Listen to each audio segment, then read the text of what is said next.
Welcome back, everyone. Before we dive in, make sure you drop your thoughts and the lessons you took from this story in the comments. And don't forget to like and subscribe. Let's get into it. I remember the exact second everything shifted, the moment the future I feared collided with the truth I had kept hidden for years. It happened inside a silent courtroom on a Tuesday morning in downtown Chicago, where the air felt heavy and even the fluorescent lights seemed unforgiving. My name is Jasmine Blake, and at 28 years old, I found myself sitting at a wooden table across from the man I once believed I would grow old with, Dr. Marcel Warren. A man who used to fall asleep with his head on my lap during late-night study sessions. A man I once imagined starting a family with. Now he sat only 20 feet away, wearing a tailored charcoal suit and a watch that cost more than my monthly rent. He did not look at me, not once. Beside him sat his attorney, a confident man named Richard Hale who spoke as if he had already won, flipping through his organized binder with a smug ease. Beside me sat Tiffany Grant, my best friend since 8th grade, and now the only person willing to stand up for me when my world fell apart. When she squeezed my hand under the table, it felt like she was holding the last piece of me together. Your Honor, Dr. Warren deserves to move forward with his life without unnecessary financial burden, Richard said, his voice smooth and practiced. Mrs. Blake made minimal contributions to the marriage. She held low-wage jobs and offered no meaningful career development. There is no basis for long-term support. Minimal contributions. Low wage. No value. Every word landed like a stone on my chest. Marcel sat there nodding, barely blinking, as if none of this had anything to do with me at all. He only adjusted his cufflink and stared straight ahead at Judge Camille Walters like this was another meeting he wanted to finish quickly and walk away from. Tiffany's expression did not change. Her brown eyes stayed focused and calm, the way they always did when she was about to dismantle someone who thought they were smarter than her. She waited. She knew something he did not. When the attorney finished, Tiffany stood and gave me a small nod. The signal. I rose to my feet, my legs weak but steady, and walked toward Judge Walters. In my hand was a plain manila envelope. An envelope that would change everything. 8 years before that courtroom morning, things had been very different. Back then, Marcel Warren was not a celebrated surgeon with a spotless reputation and a perfect suit. He was just Marcel, a 22-year-old medical student with big dreams and an even bigger student loan balance.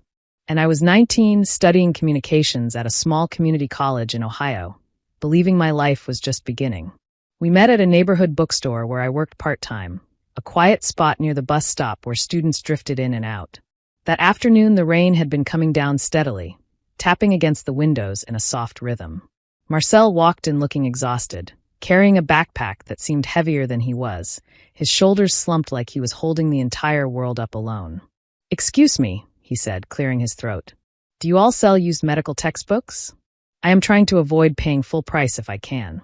I led him to the back shelf where the academic section was, and when he saw the prices, even for used books, he let out a nervous laugh that broke through the tension in his face. That nervous laugh was the first thing about him that pulled me in. It felt honest, the sound of someone trying to stay hopeful when everything felt stacked against him. "You are kidding," he said, running a hand over his face. "They should just take my kidney as payment at this point." I smiled. "I do not think that is how medical school works," I said. "But if you sign up for our rewards card, you at least get 10% off. It might cover the sales tax."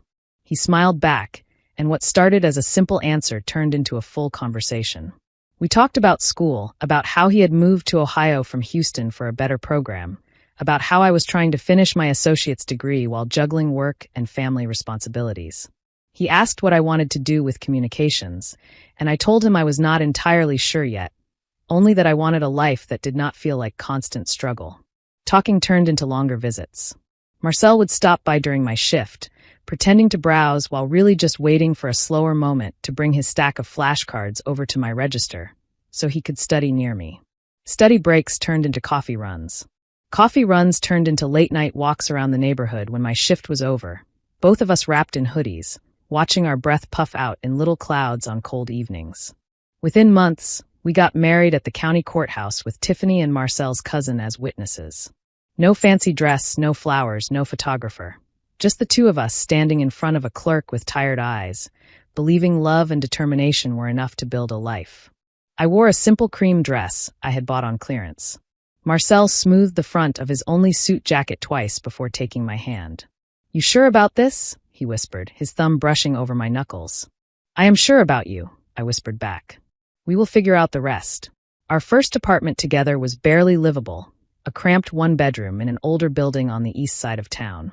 The floors creaked every time we took a step, the bathroom tiles were cracked, and the kitchen had 4 mismatched cabinets that slanted to one side like they were fighting gravity. The oven burned everything on the bottom rack, and the fridge rattled like it was complaining. But we were in love. We would sit on the carpet eating dollar store noodles straight from chipped bowls and planning out our future together like it was guaranteed. Marcel would spread his anatomy notes across the floor while I stretched out next to him, my feet propped on a milk crate we used as a coffee table. Every time he felt overwhelmed with school, he would rest his head on my shoulder and say, "One day, I will take care of you the way you take care of me, Jasmine. I promise." I believed him. Medical school was more expensive than either of us realized.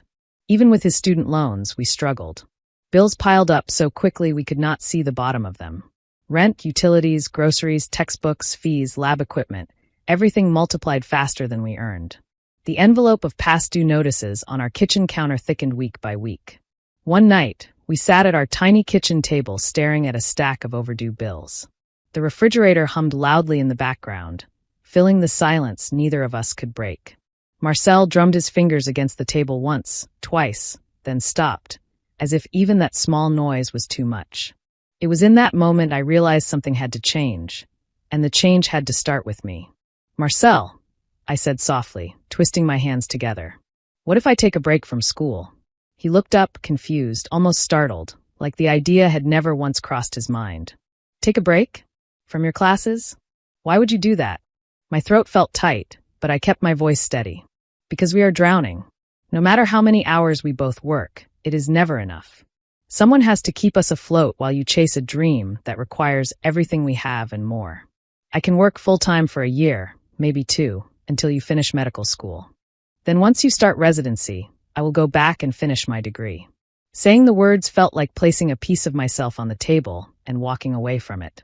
I tried to sound calm, but inside I felt like I was standing on a ledge, trying not to look down. Marcel shook his head at first. "I do not want you giving up anything for me," he said. "We will figure it out. I can pick up more shifts at the clinic. Maybe we can ask the financial aid office for something." "You are already exhausted," I interrupted gently. "You wake up at 5 in the morning and come home after midnight half the time. If you keep going like this, you're going to burn out before you ever finish. Let me do this. Let me be the one who keeps us above water until things are stable." He stared at the overdue notices for a long time, his jaw clenched. I could see the war going on behind his eyes. The longer he looked, the more his expression shifted. Hope slipped into the cracks of his worry. He squeezed my hand and whispered, "Are you sure, Jasmine?" I nodded, even though deep down I was not. "I am sure enough," I said quietly. Within a week, I withdrew from community college. I picked up extra shifts at the bookstore and then applied for a second job at a small diner down the street that needed evening servers. A month later, when Marcel needed money for new medical equipment and a laptop that could run his imaging software, I added a third job cleaning office buildings at night. My new routine became relentless. I woke before sunrise, worked the cashier counter at the bookstore until mid-afternoon, rested for an hour if I had the strength, then headed to the diner for the dinner rush. 3 nights a week, I left the diner and went straight to the office building to clean floors, empty trash bins, wipe down desks, and scrub bathrooms until midnight or later. I ate whatever was cheap and fast at the diner, drank too much coffee, and slept far too little. My hands grew rough from cleaning chemicals, my back ached constantly, and my eyes carried permanent shadows from exhaustion. My social life shrank to almost nothing. Birthdays, weekend outings, movie nights, I missed all of it. The only thing that mattered was keeping us afloat.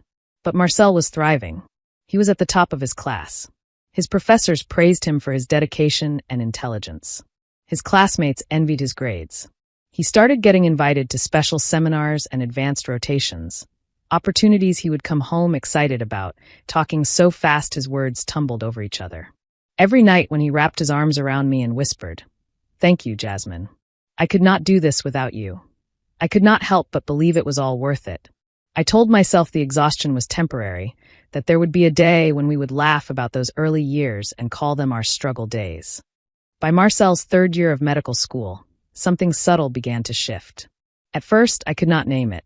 It was in the pauses between his words, in the way he hesitated before introducing me to new classmates, in how often he now stayed late after rotations instead of rushing home.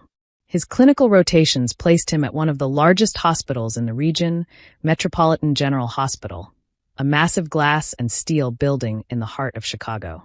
Suddenly, he was surrounded by people whose lives looked nothing like ours. His classmates came from families with lake houses, vacation cabins, and trust funds. Their spouses wore tailored coats and talked about architecture, wine tastings, and trips to Napa Valley. The first time Marcel invited me to a small gathering with them, I tried my best to fit in. I wore my simple blue dress and practiced small talk in the bathroom mirror, rehearsing answers to questions I imagined they would ask. I told myself I belonged there because I belonged with him. The moment we walked into the apartment, I felt painfully out of place. The space was open and sleek, decorated with framed art and spotless furniture. The air smelled like expensive perfume and something baking in the oven that I could not even identify. Conversations floated around me like a language I did not speak. Fellowships, alumni connections, research trips abroad. Jasmine, this is Daniel, that is Priya, those are some of the residents I am working with, Marcel said quickly, almost as if he was reading off a list. I smiled and shook hands, doing my best to remember names. One woman glanced down at my hands, noticing the faint red marks from cleaning solutions. Do you work in healthcare too? She asked with a polite smile. I opened my mouth to answer, but Marcel cut in before I could speak. She helps out here and there, he said quickly with a light laugh. She is still figuring out what she wants to do long-term. The words stung more than I expected. I had given up school, sleep, and any kind of normal life for him, and he made it sound like I was drifting through life without direction. His eyes darted away from mine, like he did not want anyone to know the reason my hands were dry and cracked was because I scrubbed office floors until midnight so he could afford his textbooks. After that night, he stopped inviting me to events. The differences between us grew sharper. He started commenting on the clothes I wore, asking if I had ever thought about polishing my look or dressing more professionally when we went out. He suggested I watch the news more often, so I would have something to contribute to conversations.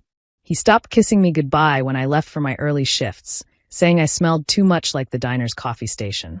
Sometimes he would wrinkle his nose and half-joke. You smell like you have been living in that place.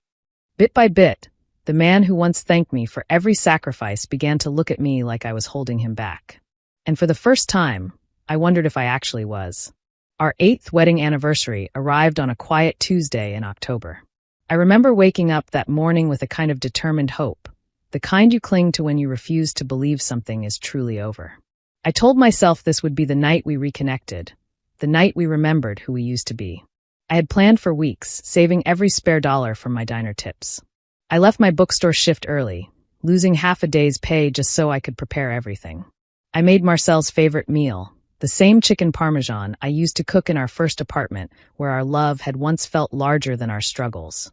I found a simple cake at a small neighborhood bakery and asked them to write, "To us," on top in chocolate icing. I even lit a few candles I had bought from the dollar store, arranging them on our worn kitchen table to make the room feel warm and soft. The apartment looked like a home again, not just a place we passed through between obligations. I wore the nicest dress I owned, a soft navy blue one I had bought years ago for a cousin's wedding. I curled my hair the way Marcel used to say he loved, letting the curls fall over my shoulders. For the first time in a long time, I let myself imagine that maybe tonight things could feel right again. 6 o'clock came and went. Then 7. I watched the candles burn lower as the food cooled on the table. I refreshed my phone screen again and again, checking the time even though the digital clock on the stove was right in front of me. Finally, at 8:30, I texted him. "Are you coming home soon? Dinner is ready." His reply came 15 minutes later. "Stuck at the hospital. Emergency consult." My heart sank, but I tried to be understanding. He was a doctor now. Emergencies happened. I wrapped his plate in foil and put it in the oven on low, telling myself he would still be happy when he walked in and saw everything. When the front door finally opened at 9:45, Marcel did not walk in wearing scrubs. He wore one of his expensive suits, his tie slightly loosened, his cologne mixed with a faint hint of a perfume I did not own. He dropped his keys into the bowl by the door and checked his phone without looking up. "Hey," I said softly. "Happy anniversary." He glanced at the table, at the candles burned almost to stubs, at the cooled food, then back at me. "Jasmine, some things are more important than dinner," he said, sighing. "You need to understand that. I had to go to a networking event after my shift. There were department heads there. I cannot just skip those things." "A networking event?" I repeated, my voice barely above a whisper. "You texted that you were stuck at the hospital." He shrugged. "It was at the hospital conference center. It is all the same. Look, I am tired. Can we not do this right now?" It was not the dinner he dismissed that night. It was me. The days after our anniversary blurred into something heavy and airless. Marcel barely spoke to me except to mention his long hours or upcoming surgeries and meetings. He stayed later and later at work, coming home long after I had gone to bed. His suit started smelling faintly of a floral perfume more often. One evening, I came home from the diner and found a large envelope sitting on the kitchen counter with my name on it. My stomach tightened. Inside were the divorce papers. No conversation. No explanation. Just legal pages spelling out how little I mattered. He offered me almost nothing. A tiny settlement and $1,000 a month for 2 years. After 8 years of marriage, after 6 years of me working myself into the ground, so he could become the successful doctor he now was, the message was clear. In his eyes, I had contributed nothing. That night, I sat on the bathroom floor and read every word on those papers until the lines blurred. The woman staring back at me in the mirror across the hall looked older, smaller, worn thin. My hands were cracked. My shoulders slumped. My spirit felt scraped empty. That was how Tiffany found me. She used her spare key when I did not answer the door. She took one look at me sitting on the tiles and silently lowered herself to the floor beside me, her business suit wrinkling as she slid down the wall. "Jazz," she whispered, using the nickname she had given me in middle school. "What happened?" I pushed the papers toward her with shaking hands. "He wants to walk away," I said. "And the court is just going to let him because I have nothing. No degree. No savings. No career. Nothing to fight with." Tiffany skimmed the pages, her expression shifting from confusion to disbelief to anger. She shook her head slowly. "He is not going to tear you apart like this," she said quietly. "Not if I have anything to say about it." "I cannot afford a lawyer," I whispered. "I cannot even afford to fix the leak under the kitchen sink. How am I supposed to fight a surgeon with a high-priced attorney?" Tiffany cupped my face with both hands, forcing me to meet her eyes. "You have the truth," she said. "And that is more powerful than anything he owns. I went to law school for a reason. Let me help you." Just like that, the first spark of a fight I thought I had lost flickered back to life. Once Tiffany decided to take my case, she approached it with the kind of determination that could split concrete. She told me to gather every document I had kept over the years. Old leases, saved receipts, pay stubs, tax forms, utility bills, bank statements. Anything that could paint the picture Marcel was trying so hard to erase. We spent evenings sitting at my small kitchen table, sorting through 8 years of our life in stacks of paper. Tiffany highlighted, circled, and scribbled notes in the margins until her pen ran dry. She asked questions I had never thought to ask myself. "Who paid this bill?" she would ask, tapping a line on a statement. "I did," I would answer. "Whose name is on this lease?" she would ask, flipping to the next page. "Mine," I would say. "Who bought this laptop?" she asked once, holding up a receipt for Marcel's expensive computer. "I did," I said quietly. I picked up the night cleaning job to pay for it. Piece by piece, a different story emerged, one Marcel hoped no one would ever look closely enough to see. One night, Tiffany was scrolling through my old bank statements on her laptop when she paused, leaned forward, and squinted at the screen. "Jasmine, do you remember a tuition issue during Marcel's 3rd year?" she asked. "Something about his student loan being delayed?" I nodded slowly. "Yes. He was panicking. If the payment did not go through, he would have been dropped from the program. We were desperate. He said everything he had worked for might be over." Tiffany turned the laptop toward me. "Your account shows a $40,000 loan deposit that same month," she said. "Do you remember taking out a loan that large in your name?" My breath caught in my throat. The memory rushed back so quickly it almost knocked the air out of me. Sitting in a small office at the credit union, signing forms with shaking hands while the loan officer explained the interest rate. "Yes," I whispered. "I did. The loan was in my name because Marcel's credit was already buried under medical school debt. I gave every dollar of it to him, so he could stay enrolled. Tiffany's eyes sharpened. Did the two of you sign anything between yourselves about that? She asked. Anything at all? I frowned, thinking. Then I remembered. A folded piece of paper Marcel had written on the night the money came through, when he had hugged me so tightly I thought my ribs would crack. He had grabbed a notepad and scribbled something down, laughing about making it official. I left the table, headed to the bedroom, and dug through an old shoebox where I kept random keepsakes. Movie tickets, notes, scraps of memories from a different version of us.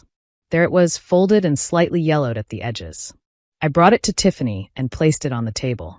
She opened it carefully. It was a promissory note.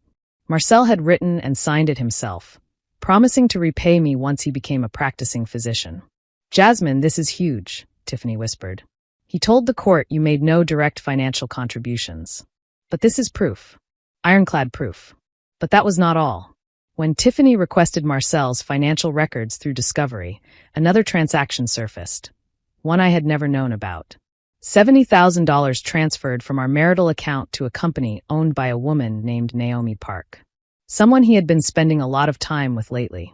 Someone he had described as just a colleague. Tiffany studied the document, her expression hardening. This is no longer just about divorce, she said. This is financial betrayal. He moved marital funds without your knowledge 3 months before filing. The court is not going to like that. And tomorrow, Jasmine, he is going to answer for it. The morning of the hearing, I dressed slowly, choosing the same navy dress I had worn to Marcel's medical school graduation. It was the nicest thing I owned. But that was not why I chose it. I wanted him to see the woman he once promised the world to, the woman he now claimed had offered him nothing. Tiffany handed me the manila envelope in the hallway outside the courtroom. Inside was everything we had gathered, every receipt, every bank statement, every paycheck, the promissory note, and the record of the $70,000 transfer to Naomi Park's company. When the moment is right, you give this to Judge Walters, Tiffany said softly. And remember, you have already survived the hardest part. We walked inside. Marcel looked sharp, confident, untouchable. He sat beside his attorney like a man certain the outcome was already written. He barely glanced at me before checking the time on his expensive watch. His attorney began with the same polished speech he had presented during the earlier hearing. Your Honor, my client has carried the financial weight of this marriage. Mrs. Blake made minimal economic contributions, held low-skilled jobs, and lacks any significant earning potential. Extending substantial spousal support would be unfair and punitive. Tiffany sat still, waiting. Her calmness steadied my breathing. When the attorney finally sat, Marcel leaned back in his chair, satisfied, like a man who believed the last word had already been spoken. Then it was our turn. Tiffany rose first, her voice measured and clear. Your Honor, before we proceed, my client has documents she would like to submit into evidence. Judge Walters nodded. Bring them forward. Tiffany looked at me. That was the signal. I stood. My hands trembled, but my steps did not falter as I walked to the judge's bench and placed the manila envelope before her. The courtroom was silent except for the soft rustle of paper as Judge Walters opened it. Her eyes moved across the first document, then the next, then the next. Her expression changed gradually, first neutral, then surprised, then something close to disbelief. She turned another page and let out a short, unexpected laugh. The sound echoed through the quiet courtroom, startling everyone, including me. She pressed a hand to her mouth, shook her head once, and looked directly at Marcel. Dr. Warren, she said, her voice now edged with something unmistakable. We have a serious problem. Marcel straightened in his seat, the color draining from his face. For the first time since the hearing began, he looked afraid. His attorney shifted in his chair, reaching for his pen as if he suddenly needed something to hold on to. Judge Walters set the documents down slowly, almost deliberately, as if giving Marcel one last moment to prepare himself for what was coming. He cleared his throat, his confidence slipping through the cracks like sand. Dr. Warren, she began, it appears your attorney has presented a version of events that does not align with the actual financial trail of this marriage. She lifted the promissory note between 2 fingers. According to this signed document, you received a $40,000 loan from Mrs. Blake for your medical school tuition. A legally binding loan that you have neither repaid nor disclosed to this court. Marcel opened his mouth, but no sound came out. His attorney leaned toward him, whispering urgently. Marcel shook his head, his eyes locked on the judge like he was hoping she would somehow stop talking. She did not. In addition, Judge Walters continued, Mrs. Blake's bank statements show she covered 100% of the couple's living expenses for 6 years, often working multiple jobs to do so. That does not fit with the image of a spouse who made minimal contributions. The attorney cleared his throat. Your Honor, if I may. You may not, Judge Walters said sharply. I am not finished. Then she held up the final page, the one that made the entire courtroom lean in. And here, she said, tapping the document, is a $70,000 transfer from your joint marital account to a business owned by Ms. Naomi Park. A transaction made 3 months before filing for divorce, and without your wife's knowledge or consent. A ripple of murmurs spread across the courtroom like a wave. Marcel's composure cracked. That was an investment opportunity, he said quickly, his voice tight. It had nothing to do with. Judge Walters raised her hand sharply. Enough. She fixed him with a stare that could have carved stone. Your wife sacrificed her education, her health, and her future earning potential so you could pursue your career, Dr. Warren. Without her, you would not be sitting in this courtroom as a physician. For you to now argue she provided minimal contributions is not only dishonest, it is insulting. Marcel swallowed hard. His attorney sat frozen, staring at the table. Here is my ruling, Judge Walters said. She spoke each sentence with a clarity that made the room feel electric. You will repay the $40,000 loan plus 6 years of interest, totaling $56,000. Half of all marital assets will be awarded to Mrs. Blake, including retirement accounts and investments. Given her sacrificed opportunities, she is granted compensatory spousal support of $4,000 per month for 6 years. She set the document with the $70,000 transfer down in front of her. And finally, the $70,000 transferred to Ms. Park's company must be returned to the marital estate and divided equally. If that amount has been spent, you will be responsible for replenishing it. Marcel slumped in his chair, stunned and defeated. He looked smaller somehow, as if the expensive suit he wore no longer fit him as well as he thought it did. As for you, Mrs. Blake, the judge said, turning to me with a gentler tone, this court recognizes your contribution for what it truly was, the foundation of his success. She struck the gavel. We are adjourned. Just like that, the future Marcel thought he owned slipped out of his hands. 6 months passed, and for the first time in years, life felt quiet in a way that did not hurt. I had moved into a small but bright apartment on the edge of the city, a place with sunlight that pooled on the floors each morning and windows that opened without getting stuck. The walls were plain, the furniture mismatched, but every piece of it was mine. I enrolled in the business administration program at the local community college, returning to a dream I had abandoned years before. Walking into a classroom again after so long felt surreal, like stepping into a version of myself I had nearly forgotten. I carried a backpack instead of a cleaning caddy, textbooks instead of scrub brushes. The first semester was hard.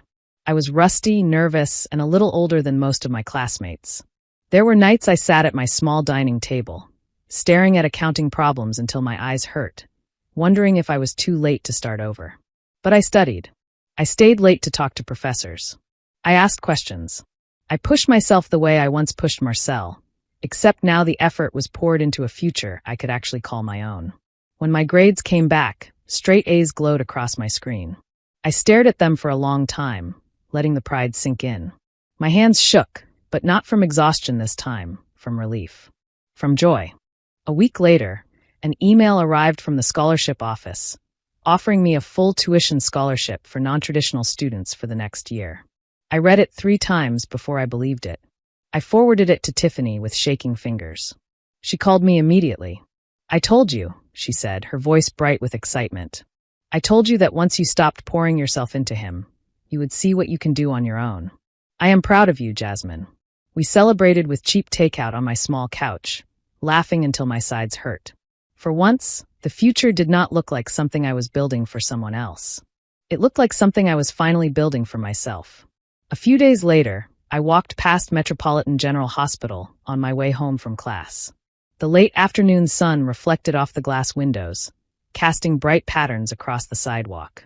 Through the wide glass entrance, I could see doctors and nurses moving through the lobby, their white coats and scrubs a blur of motion. Somewhere in there, Marcel was working, wearing his white coat, living the life he had chosen. For a moment, I stood there, watching people come and go. I waited for a rush of anger, sadness, or maybe even regret. None of it came. All I felt was peace. I had spent 6 years building someone else's future, holding my breath while he rose higher and higher. Now I was finally building my own, brick by brick, class by class, day by day. I adjusted the strap of my backpack and turned away from the hospital, heading toward the train station. The evening air felt crisp against my skin, and the city buzzed around me in a way that no longer felt overwhelming. For the first time in a long time, I could see my life clearly. I could feel it growing, steady and bright. Marcel had once promised to take care of me the way I took care of him. He had broken that promise in every way that mattered. But I had something he never expected me to have: the courage to walk away, the strength to rebuild, and the truth that had finally been heard. And as I walked down the sidewalk, the noise of downtown fading behind me, I realized that after everything I had lost, what I had gained mattered more. I had myself back. If you enjoyed this story, please like, comment, and share this video with your friends. Subscribe and turn on the notification bell so you never miss a powerful story drop.